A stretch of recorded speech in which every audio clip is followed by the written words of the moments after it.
Αγαπητοί φίλοι και φίλες, καλησπέρα. Καλώς ορίσατε στο Φακό του HellenicTV. Σήμερα φιλοξενούμε τον καλλιτέχνη, ζωγράφο και γλύπτη Enver Gursev και θα μιλήσουμε για την επερχόμενη του έκθεση. Good afternoon, Enver. Welcome to the show. It's really nice to have you today. Thank you. It's an honor to be here. Thank you. Thank you. So, can you start by telling us about your early artistic influences and how you first became interested in painting and sculpture? So, it's a very long story. I'm first of all, I'm a very old man now. So, I'm in my late 50s now. So, I started off. I was always very creative. I was always painting, drawing. My father's side of the family are very artistic. Musicians, painters, sculptors. So it's a very artistic family on my father's side. My father as well was pretty creative. I always knew I was going to be an artist. At a very young age. I mean, I started drawing, painting, secondary school in London. I did my art exams very early. I did my A-level like a year early in painting. Then I just got into just independently drawing album covers, doing posters for bands. I was like a little bit involved in the music scene as well. Then I worked very young. I worked for a sign writing company. So I was painting pub signs for, that's interesting. I was going to ask you about it because it's, I was wondering, how comes? So that was from a work experience from school. They placed me in this place and I've always wanted to do that. It's really strange. I kind of really was into it. So, I ended up actually learning to paint while I was painting pub signs. And there's still a few signs around London that belong to me all those years ago that I restored or I painted. Anyway, from there, I went on to go to art school. But in between there, I was working in and out from there. And then as soon as just before I left art school, I started working with some galleries. I was always, it's a long, long road. Yes, I've always worked in the art. That was all I was ever going to do. I was only ever going to be an artist. It's all I'm good at. So. And you're a musician as well? Well, I'm a drummer as well. I'm a drummer and percussionist, but that was secondary. I played in a couple of bands. Yeah, maybe not a good idea to mention them here, but yeah, I did. No, it's good. Whatever you know, it's really good. Well done. Yeah, thank you. So, now your work often explores themes of half-remembered memories and exaggerated sentimentality. What do you mean half-remembered memories? And how do you create this painting or sculpture? So, I as you know, I'm of Cypriot origin. My parents are from Cyprus. I was born in London. I was born in 1968 in London. So I was born at a time when London still had bombed out buildings there. There were like derelict buildings and things. So there were streets that were, quite like in ruins, abandoned, and I remember growing up and seeing these things and just really wondering, what this was about. As a child, it's not really explained to you. And then when I was 6 years old, I went to Cyprus for the first time, just after the war in Cyprus, that was, and seeing exactly the same thing there, bombed out buildings, abandoned sort of like ghost towns and derelict buildings, and this fascinated me. That there was this complete other world existing alongside our own, where there were memories there. There were evidence of other life there that had been abandoned and left behind. And there were like memories of people that lived there, but then there were like assumed memories almost, that there's things that you were making up for yourself, wondering who was there, what was there before, and I experienced this both here in London and in Cyprus, all around the same time. So it just really moved me, fascinated me, and it just led me into kind of a world of exploring these places, somehow feeding off them, and just falling in love with the dereliction as well, and the sadness of them all, the melancholy that's behind them, So, when you see a beautiful building that's abandoned or derelict, you start to think, don't you, like, who lived there? What happened? There's something jarring and unfinished, that exists within these buildings. So I started to work with these subjects. I started to try to paint them and sculpt them. I do a lot of sculpture as well. But then I started to use a lot of found objects in my work, in my sculpture, for example, like stuff that I was finding. Again, same thing. It's like there's an object, you find it, it's not yours. How do you use it? Who abandoned it? Did someone lose it? Did they keep it? Like all this stuff here. Most of this stuff just up here is also found and, or given to me, or, lost stuff that I found. So, yeah, I try to kind of incorporate them in my work. I think they've got a real heavy sort of power to them, energy to them. And with my paintings, I used to work a lot with found canvases. So I used to rework canvas. I used to, if there was an old abandoned lost canvas that I used to find behind my studio, I used to paint over it because it's been lost. So then you've got the layers and layers of paint that the previous owners put down, and you're sort of exploring and painting the new surface of it. So you've got like more and more layers and more memory sitting on the actual support itself, So I don't know if that explains. Yes, no, it's fascinating. Yes. So interesting. Now, you were awarded a Centenary Collection and Project Delphi commissions by BP Shipping. Can you tell us about these projects? It was a massive project for BP Shipping, for the BP, the petroleum company. They were doing the centenary of their shipping company. So just really quite randomly, they must have found me because I teach at St Martin's in Chelsea. Okay. I'm an associate lecturer there. I have been for quite a few years. And they wanted to find someone who understands oil painting. So they found me and just started off as a question, to paint some original paintings for their ships, for the captain's mess. And then, of course, I discovered that I couldn't do 36 paintings in 1 year for them, big paintings. So I started to employ some of my ex-students to do some work with me. So it ended up a really, really big project. And it was originally 2 years. And after that, they commissioned more ships. So we did another 2-year project.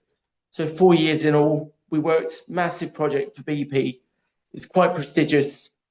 Of course. Quite an honor to do this for them, So basically it was a project manager, and I did quite a few paintings for them myself as well. But good thing is we launched a lot of young artist careers as well through it, and you know, aspiring artists. So I involved a lot of people in that project. Yeah.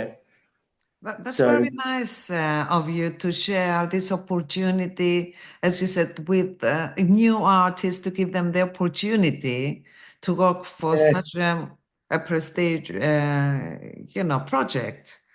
So that's amazing. Now you have exhibited both in UK and internationally.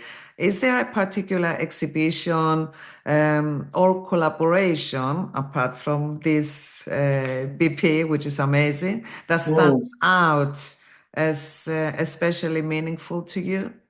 So the project that I remember most vividly, that was quite profound in my experience, was a project called The Way We Are, which was actually run in Cyprus by a friend of mine who is she's an acclaimed writer. She's a Cypriot woman called Aydin Mehmet Ali, and she forwarded this project, which was run on both sides of the divide of the island, in north and south, with respective minority communities on both sides. So we started off in Limassol, working with the Roma children and the Turkish Cypriot children that were living in Limassol.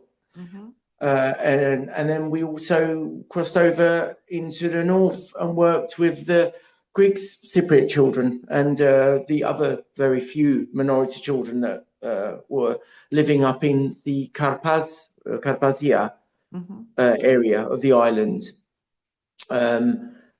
Fascinating project. It was multi-discipline.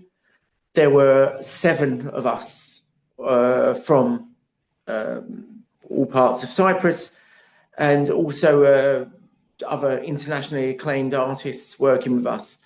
We did photography, painting, drawing, digital art, 3-dimensional art, all sorts of things with these children that were quite basically left behind. You know, I mean, you know, these children were not very, let's say, not very affluent. The monetary situations were not very affluent, quite poor backgrounds, isolated, to say the very least, on both sides of the island, neglected, if you like.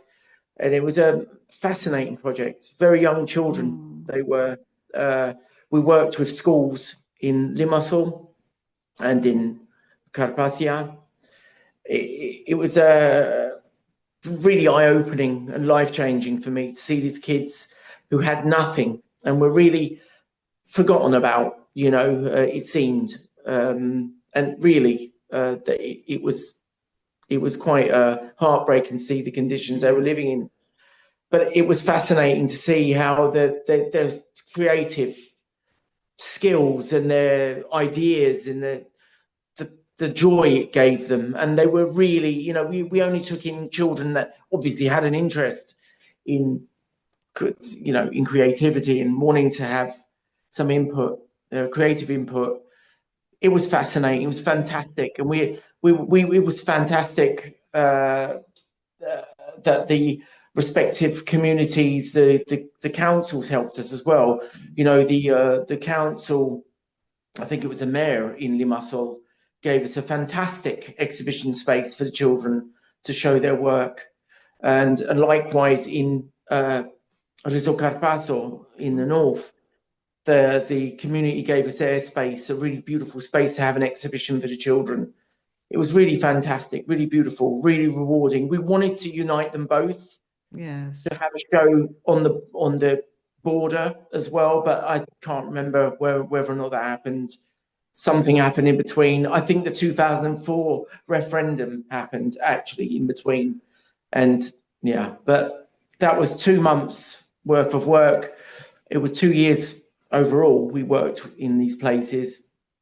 That was something really, the logistics and the everything around it were massive and rewarding. It was really beautiful. I can already, still feel your emotion, because it is fascinating. It sounds fascinating and very touching, project, and I'm sure you took a lot, from that project. Now, your upcoming exhibition here in London, at the ambassador's residence, which is going to be beginning of April. First of all, how do you feel about it? I'm very, very honoured. I'm really touched that I was approached by the High Commission, the cultural section, and I'm really super honoured to be the very first artist to be showing in this particular way here.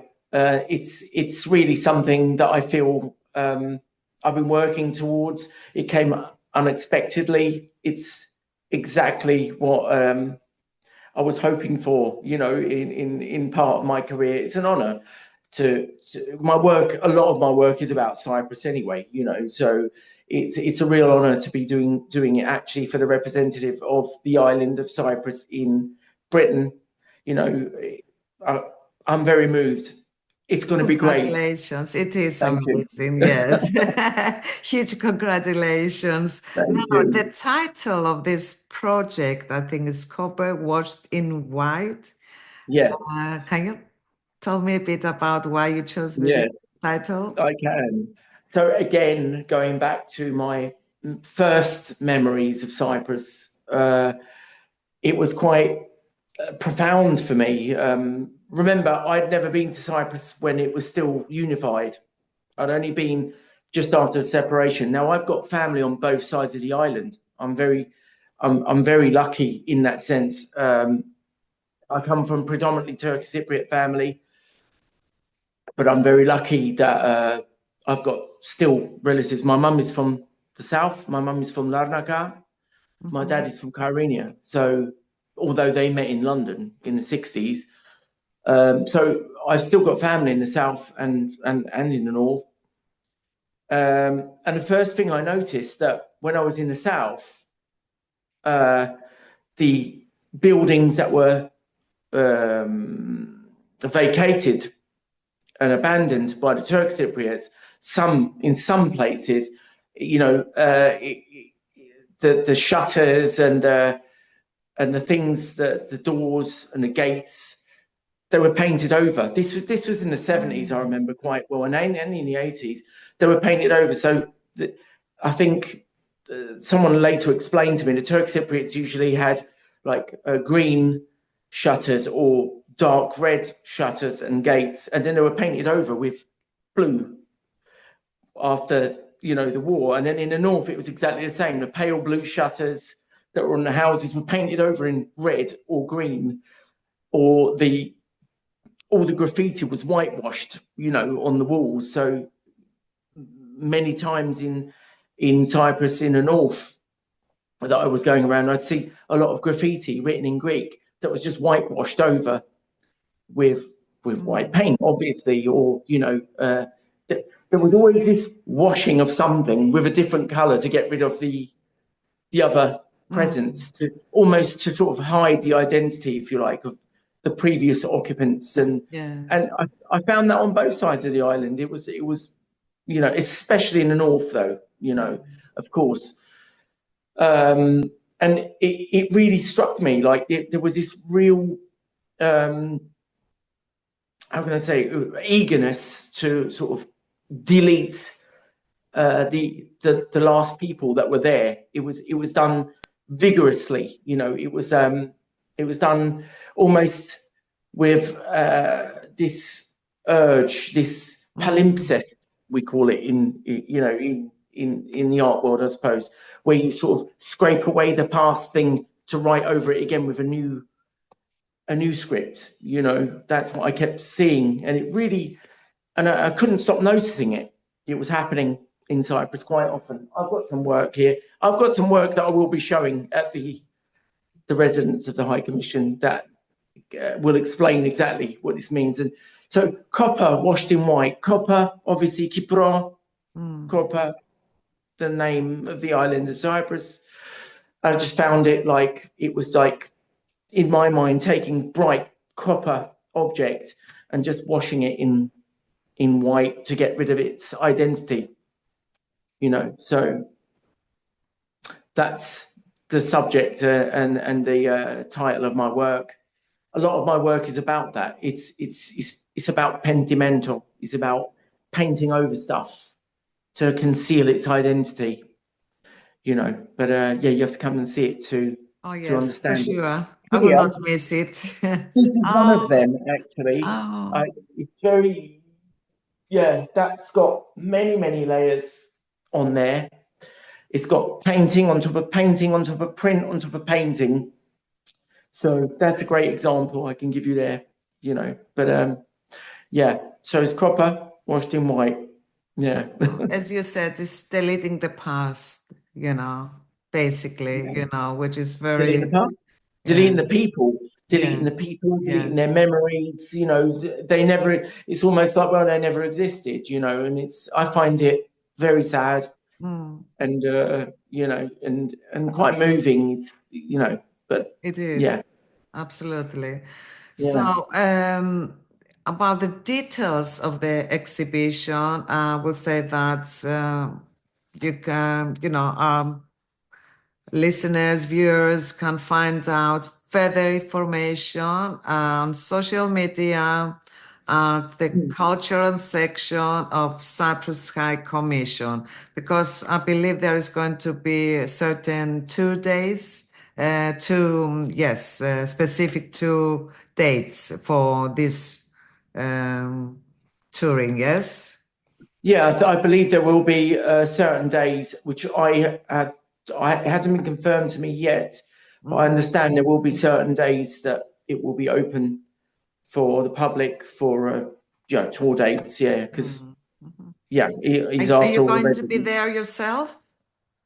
On a few of them I certainly will be. I'll be doing walkthroughs and talks. And for how long is going to be on your exhibition? From what I understand, it's 2 months. So it will start. Plenty of time then, yes. There's plenty of time. It will end in mid-May. Mid-May it will finish. So it's 2 months. 2 months to come and see my life, my head. You know. Well, it's good. So, you know, we can have the opportunity to find an appropriate day, you know, write it down. Yes, that is for the exhibition. So what do you hope that the public will take away from that exhibition? Oh, that's a very good question. Well, I don't have an agenda with my work, you know. In fact, especially because my work is related to the Cyprus situation, I don't get into the politics, and I think that upsets some people. Even they don't like the fact that I'm not blaming one or the other, you know. So I get it from both our communities. It's like, you know, you're not talking about this. You should have said that. Well, no, my work is not about that. It's if anything, it's a lesson to, you know, it's like you've got to calm down, you know, you've got to calm. This isn't going anywhere, and it's not, you know, and it's such a shame. We've got a beautiful island. You'll see when you see my work that I refer a lot to backgammon, to tavli. There's a lot of tavli references in my work because that's how I see the island. Yes. Tavli, yes. Tavli, tavla. You one board, you sit down, 2 people, one board, and you're both playing the same game. It's inescapable. You're in the same space. You've got to play to a conclusion. Make it amicable. You know, it's like it's not going to go anywhere. We're not going anywhere. It's like you know, and I think my work, unfortunately, some of it can be quite melancholic, you know. So it's nice to kind of reflect upon. It's to be enjoyed. Exactly. I think it can talk to you in a different way. It's very subjective, my work, and it's absolutely not blaming anyone for anything, although it has got a kind of a little bit of a lesson to be learned in there. You know, it's not bucolic, but we have to learn. You know, we could see some beauty in there somewhere, I hope, in the situation. Fantastic. Yeah. Thank you, Enver.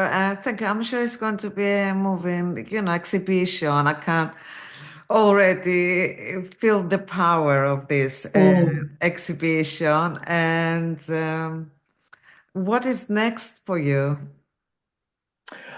I've always got things happening. I think I'm going to be organising something nearer the end of the year. We're trying to organise something in Cyprus with another friend of mine who's an artist out there. Don't know yet what's going to happen with that. I've always got things happening, exhibitions happening. I think after this I'm going to need a rest because I've been. I think you deserve it. Thank you. But I've had a lot of stuff going on, so yeah. Project-wise, I don't know. I think we're aiming for something in Cyprus. Again, I've got two friends out there that I want to work with. See if we can make that happen. Yeah. I'll keep you posted. I'm sure you will achieve your next goal as well, Enver. I think Thank you so much. Thank you. Thank you for being with us today. All the best, and we are looking forward to your exhibition. Thank you so much. Thank you. Pleasure. Like to see your visit there. Okay. Αγαπητοί φίλοι και φίλες, εμείς θα τα πούμε και πάλι πολύ σύντομα με ένα καινούριο θέμα και ένα καινούριο φιλοξενούμενο. Καλό σας βράδυ.